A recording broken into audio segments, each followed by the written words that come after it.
Good morning, ladies and gentlemen, and other earthly beings. It is I, the fly guy, Damon K. Ross, coming here to you to talk to you about fear. Why did I choose fear? Well, one day I was reading a book called Let's Do It, Get Off Our Butts, and there was a section on fear, and it had some really good quotes about fear. And the thing about these quotes was that these quotes were old, like centuries old. And it's, just got me to thinking about just how powerful and how much our lives are ruled by fear. Fear is a part of human existence, as I said, that has plagued us for centuries. And the interesting thing is that fear has been identified as the thing to fear as much of, or maybe even more so than the thing we should fear, like pain, loss, failure, etc. Check out these quotes from past centuries. The thing I fear most is fear. Michael de Montaigne, 1580. Nothing is terrible except fear itself. Francis Bacon, 1623. The only thing I am afraid of is fear. Duke of Wellington, 1831. Nothing is so much to be feared as fear. Henry David Thoreau. Now it's clear that fear plays a major role in keeping people from going after the things that they really want. It's also interesting how much of our efforts are deterred by fear alone. I once heard someone say that fear is the anticipation of pain.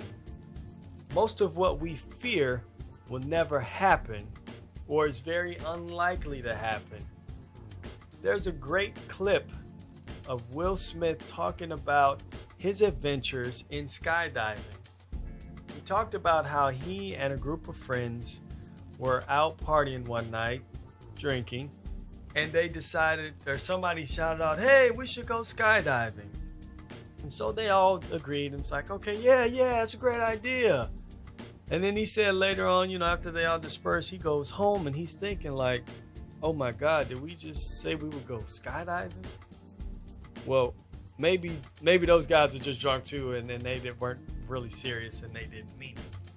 So he wakes up the next morning and he's going to meet the guys at the location that they decided that they would meet, hoping that they would not want to go skydiving. But they all showed up and they were all talking about skydiving. Now he guessed that they probably were having the same feelings as he, but since they all showed up, they started going through it. And he talked about the process of, getting prepared, walking to the plane. Sorry, I don't have a cough button, a mute button. But they talked about dang,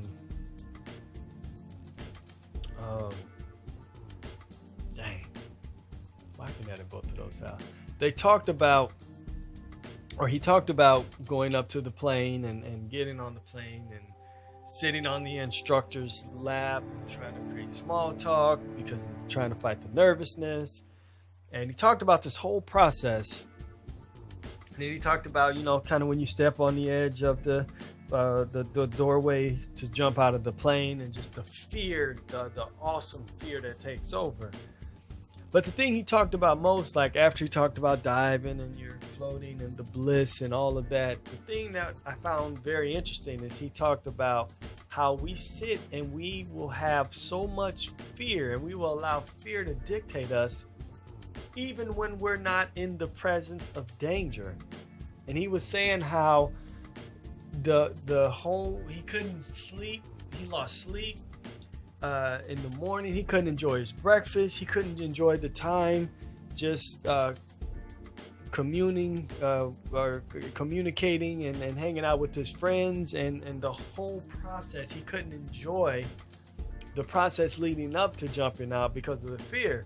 When in fact, the only time to really the only time that there should have really been some fear was when you're standing on the edge, because that's at the point when you're ready to jump out. That's when the danger can happen, where a chute may not open, or whatever the case may be. Whatever can happen, things can happen. You're falling from the sky. That's the moment where fear should have struck. But we allow ourselves to get caught up in fear, and we allow fear to just destroy us and get a hold of us and grasp us in a way that's just unreal.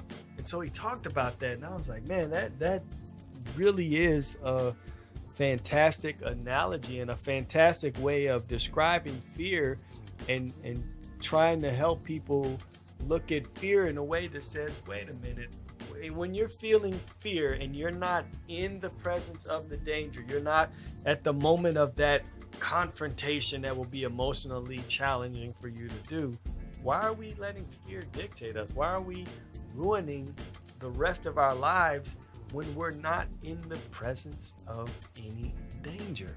It's amazing to me. And we waste so much mental energy fearing things instead of doing what Peter McWilliams suggests. Let fear be the fuel you need. Imagine how much better and easier life would be if we changed our perception of the feelings we have regarding our physical response to what we label as fear.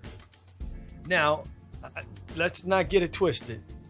I'm no expert on fear in the sense that I've done extensive research or anything of the likes. My knowledge comes from my firsthand experiences with fear, and I've had a lot of them. I would almost say name a fear and I've experienced it, but I won't go that far because I don't have any phobias or phobias.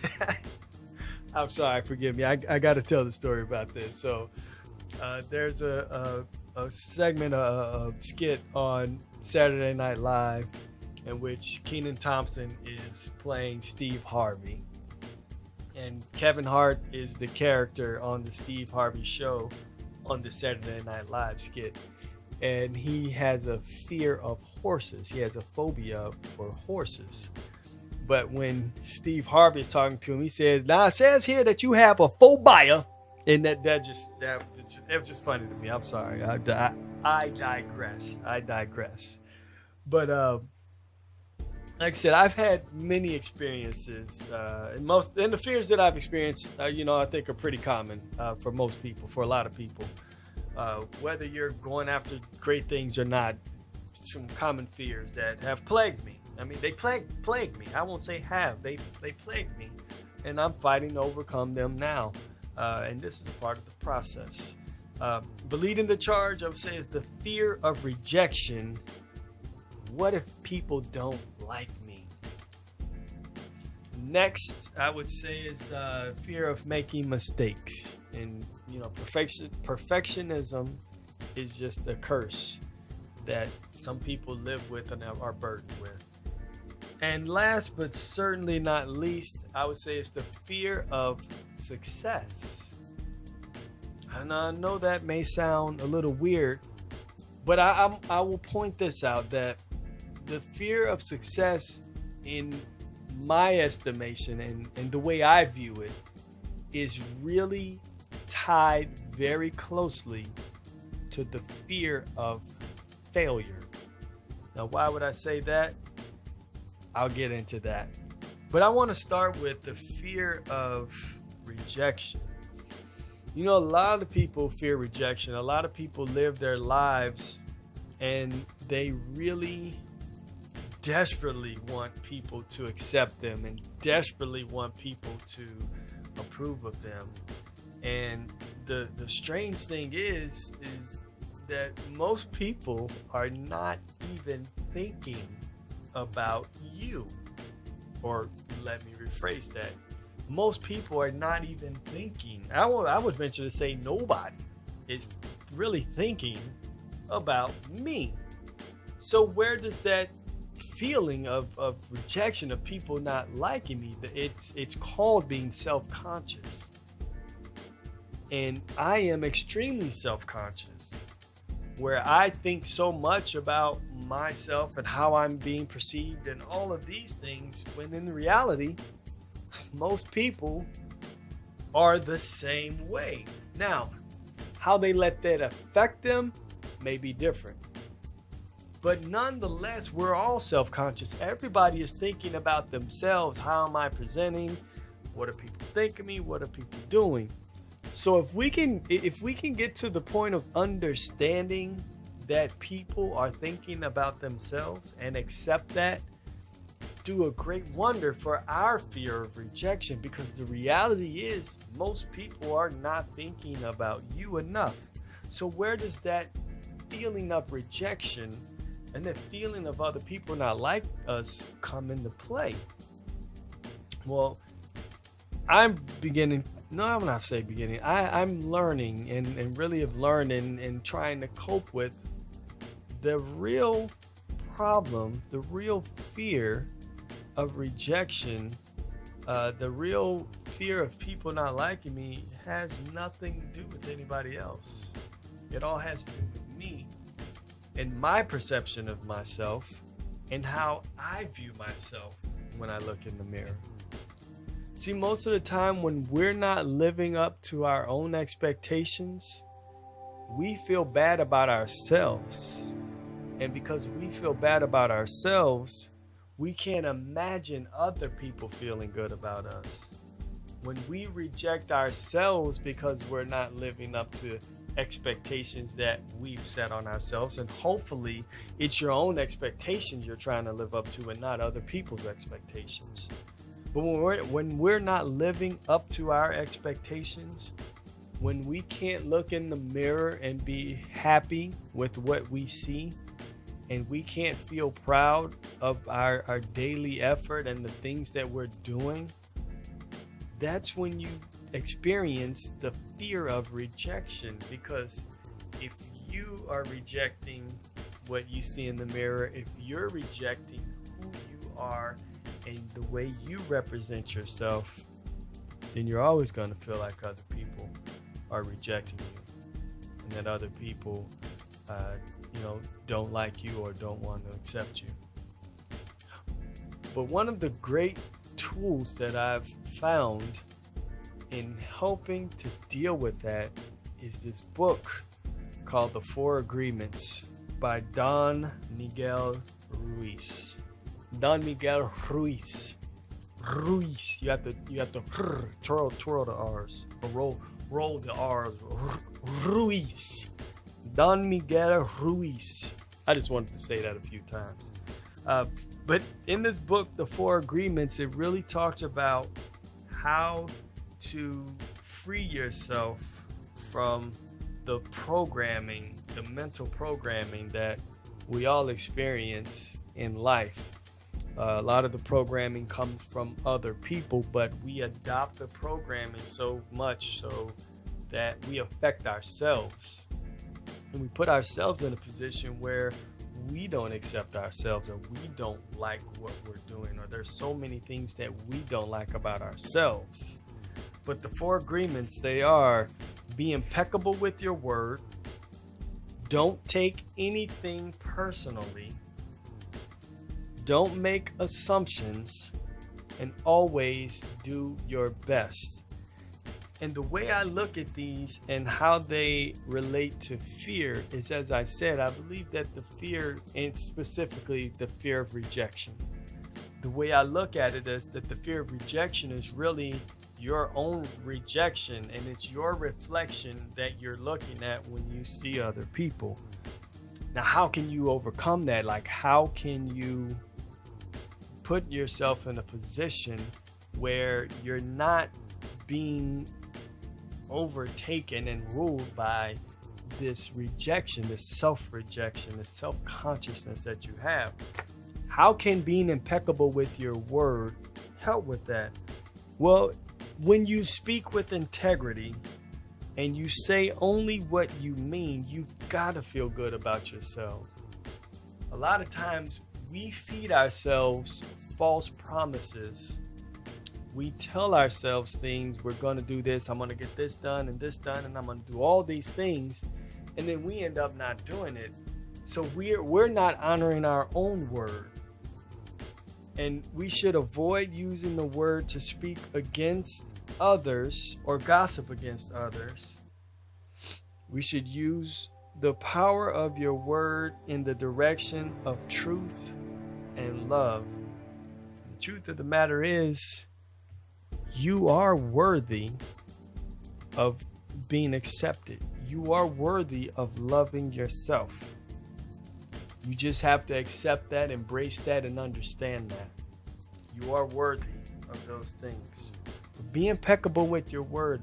What I've noticed, that people that speak with integrity, people that do what they say and say what they do, are happier people, who are confident, who are not worried about how other people feel, because at the end of the day, they can look at themselves and know that they are a person of honor and a person that should be respected because they keep their word. Don't take anything personally. Like I said before, most of us are self-conscious already. Most of us are always thinking about how we're presenting ourselves. How are other people viewing me? How are other people taking me? So with that, everybody has their emotions. Everybody has their days. Everybody has their own stuff they are going through. So if someone responds to you in a negative way, if someone responds to you in a rejecting, not accepting way, understand that's their stuff. Whatever it is that they're dealing with is what that behavior that they're exhibiting is coming from. It has nothing to do with you. So don't take things personally. Nothing others do is because of you. What others say and do is a projection of their own reality, their own dream. He talks about our life and how we go about in the world as a dream, and saying how we're in other people's dream and we need to get our own dream. When you are immune to the opinions and actions of others, you won't be the victim of needless suffering. And that needless suffering is the fear of rejection, fear of not being liked, the fear of not being accepted. Don't make assumptions. Find the courage to ask the questions, to express what you really want. Communicate with others as clearly as you can to avoid misunderstanding, sadness, and drama. With just this one agreement, you will completely transform your life. So don't make assumptions. So don't make the assumption that somebody doesn't like you. Don't make the assumption that somebody is rejecting you. Don't make the assumption that people don't want you around or don't want to be a part of you. Ask the question, so don't assume. So while you're walking around thinking and fearing and believing that people are rejecting you or people don't want to accept you, could just be your perception. So in other words, find out the truth. Find out if they really are feeling how you believe they're feeling. Ask the questions. Don't make assumptions. And lastly, always do your best. How can this help? Well, if you're always giving your best, you can always look yourself in the mirror and be proud of what you see. If you're always giving your best, you can always lay your head down to rest at night and feel good about the effort that you put in. Now, does that mean you're going to get the same great results every day? Absolutely not. Here's what I see with most people. Most people are the most affected by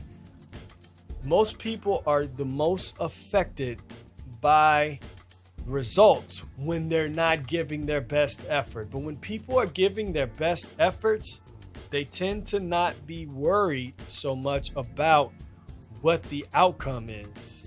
And this is really, really low volume. Sorry.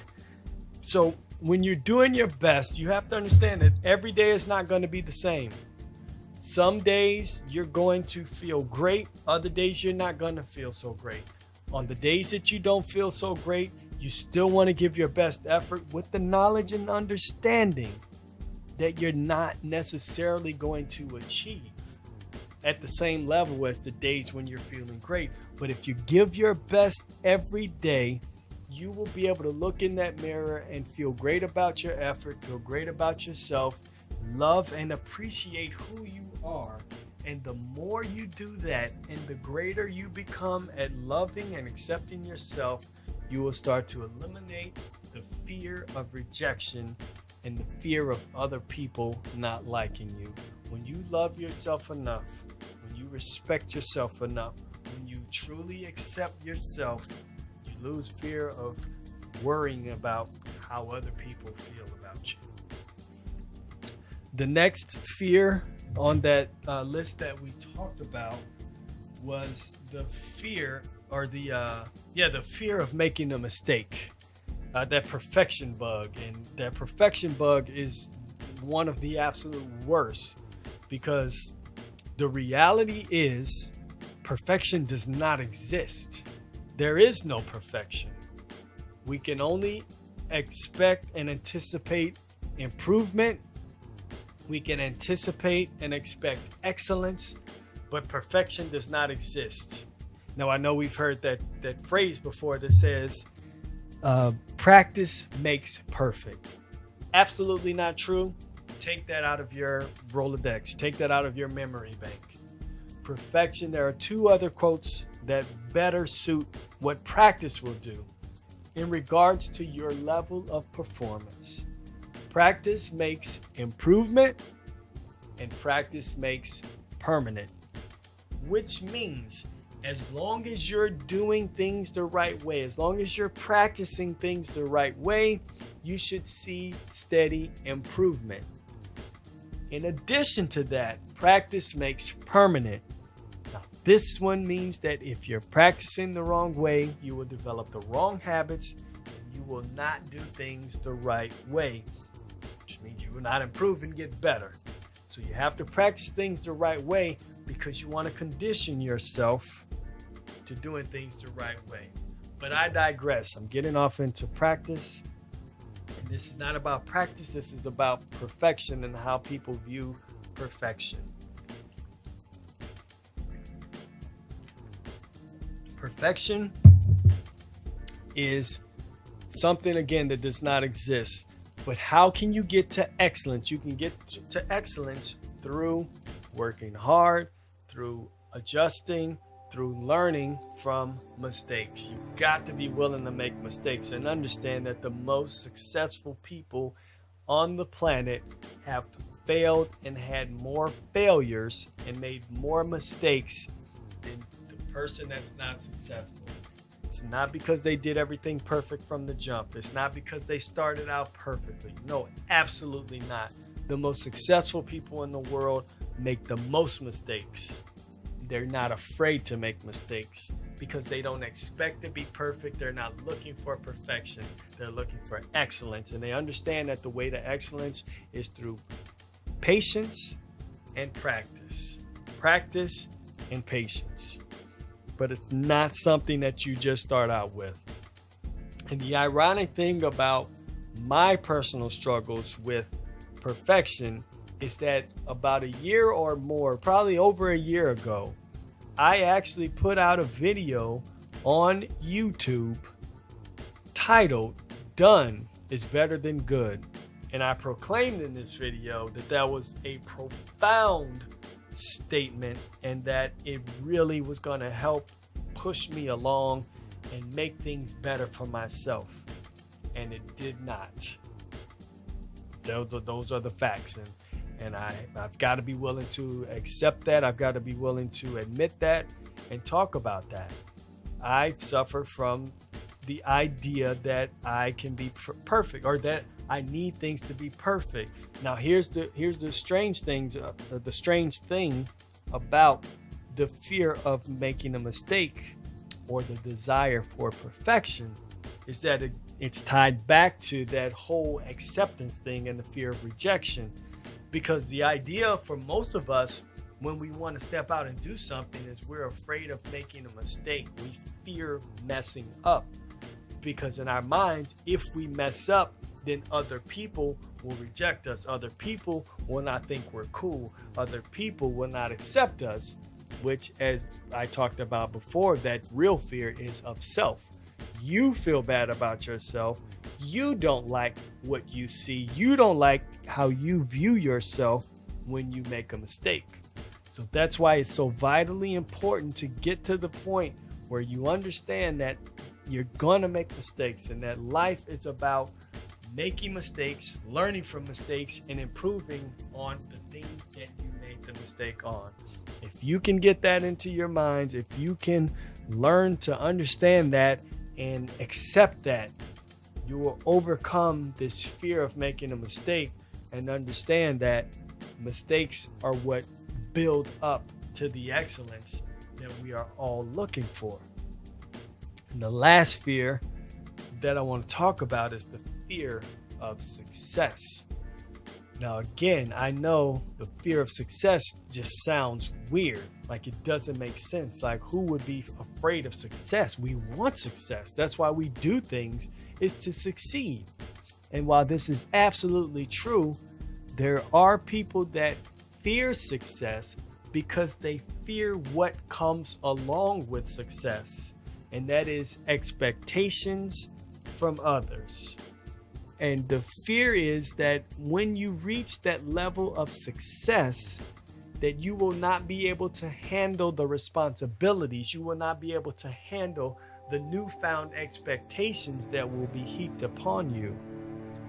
But the wonderful thing is that as you're growing, as you're working towards reaching that first level of success, you will be learning so much. You will be gaining so much knowledge and so much wisdom and so much understanding that once you reach that plateau, you should be in a position to handle the things that come your way, because there will be challenges, there will be bumps in the road along the way. So you'll be able to build up that endurance. You'll be able to build up that muscle. You'll be able to build up the stamina, the will, the ability to handle difficult situations. You'll be in a position to be able to handle newfound responsibility, because you'll be learning all of that throughout the process of you achieving your success. But here's the other thing, is once you reach that first level of success, it's your life. You have the ability and the authority to stop at that point. If you feel like you don't want any greater responsibility, if you feel like you don't want any greater expectations heaped upon you, if you don't feel like you want any extra pressure placed upon you, you have every right with your life to stop at that first level of success. You don't have to continue on. Well, what's another reason? But with that, and I glossed over. So let me step back a bit. With that level of success and not knowing if you'll be able to handle that success, here's why I say that the fear of success is intertwined with the fear of failure, because some people think that once I reach that level of success, if I can't handle the success, if I can't handle the newfound expectations, if I can't handle the newfound responsibilities that'll be heaped upon me, then I will have failed at that point to manage the success that I've achieved. So that's why I say that those two are intertwined, the fear of success and the fear of failure. But there's another part of a fear of success that happens, and that's the fear of leaving your friends behind. Now, I know that a lot of people struggle with that, especially young people, because I work with young people, and that is a real huge hurdle for them to overcome the desire to reach a level of success, to win, to have those small victories at the expense of spending time and doing things with their friends, because you feel like you won't be relatable anymore if you reach a level of success and leave them behind.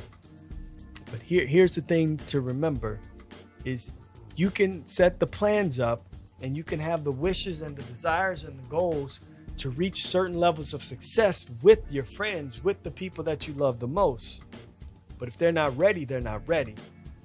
And you will do more harm to them if you stay where you are and don't push yourself beyond.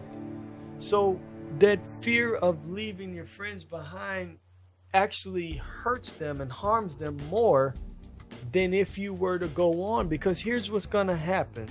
Two things can happen, I will say, can happen, is you will not only set an example to them that someone from the group, that people from your group, from your circumstances, from your circle can step out, can achieve more, can reach higher levels.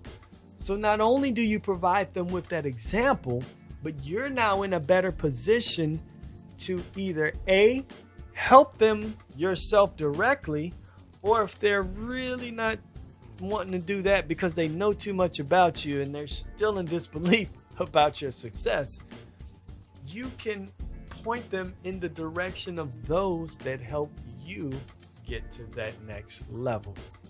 So your fear of success, you eliminate that by understanding A, on the one side where you may be afraid of not being able to manage the newfound expectations and the newfound we'll just go with expectations, the newfound expectations placed upon yourself. You'll be growing and learning along the way, so you should have no fear of success. The flip side of that is you have the ability that once you reach that first level of success, you don't have to go on beyond. People will make goals to, I want to be the number one XYZ in my city. And then people say, oh, why stop at the city? Why not go to the whole county or the state or the country or the continent? And that gets people caught up. If you want to be the biggest in your city, by all means go for there and let that be it. It's your choice. If that's what's going to satisfy you, then that's what's going to satisfy you, and you can stay at that level. And then the part about the fear of success because you'll leave your friends behind, be that example and put yourself in a position where you can help them reach the level that you're at. So that's how you can eliminate those fears. So understand, as I said before, these are all things that I'm currently working on and working through and struggling through. And even doing this right here, just recording this. Now, I know, again, it's about not being impeccable with your word. I know I've made a video before. Done is better than good. And I talked about not needing things to be perfect, just getting things done, getting it out there, because the more I do it, the better I will get. So that's where I am now. Again, this is not going to be perfect. This is not going to look perfect. It's not going to sound perfect. And I'm okay with that because it needs to be done. And I need to overcome my fear because I'm not going to be able to help other people overcome their fears if I'm not able to overcome mine. So I'm going to have this both available audio as well as posted on YouTube, probably. Got to go back and look at it and see how it turns out. But if you have any questions, matter of fact, I will put this on YouTube. So if you have any questions or comments, put them below. Please like, share, and subscribe to my YouTube channel. It's Damon K. Ross. Obviously, if you're on here, you'll see that. But if you're listening through an audio, let's go to Damon K. Ross, or you can email me for any questions at demond@demonkross.com. And I look forward to hearing from you, answering any questions, and any way I can be of assistance to help you grow through your journey to success. I'm happy to oblige and help you in any way that I can. So continue to work on belief in yourself and changing your own personal visions, because I believe it starts right there. When you improve the vision that you have of yourself, you start to eliminate those fears, because most of the fears are just about self-doubt. When you can love yourself, look at yourself in the mirror, love, accept yourself, and not take yourself for granted, and just really appreciate yourself and all the gifts and all the wonderful things you have inside, fear won't be able to exist in that arena.